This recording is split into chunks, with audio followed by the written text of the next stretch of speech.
Hello বন্ধুরা, আসসালামু আলাইকুম। পাপড়ি মাশরুম অ্যান্ড অ্যাগ্রো ফার্মের পক্ষ থেকে সবাইকে শুভেচ্ছা। আশা করি সবাই ভালো আছেন।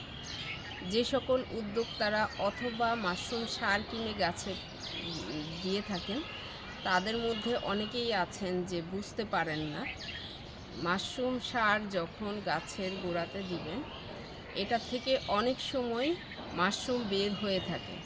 তো এই মাশরুমটা খাওয়ার উপযোগী কিনা এটা জানতে চেয়েছেন।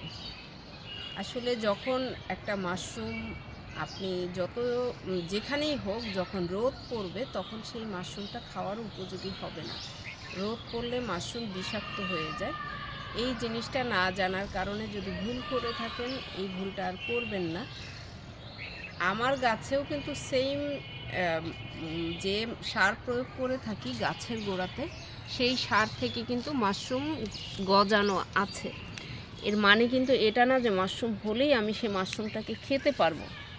এই মাশরুমটা রোদ পড়েছে, যার কারণে এটা খাবারের উপযোগী না, এটা বিষাক্ত হয়ে গেছে। এর থেকেও অনেক বড় হবে বা একদম পরিপূর্ণ একটা মাশরুমের মতোই হবে। এটা যেমন ছোট, বড়ও হতে পারে। কিন্তু এই জিনিসটা কখনোই করা যাবে না যে এটা তো দেখতে সুন্দর হয়েছে, বড় হয়েছে, এটা খেয়ে ফেলি। না, এই কাজটা একদমই করা যাবে না, কারণ যেখানেই রোদ পড়বে মাশরুমের গায়ে, সেই মাশরুমটা বিষাক্ত হয়ে যাবে। আশা করি এই ভিডিওটি দেখে আপনাদের ভুল ধারণাটা থাকবে না।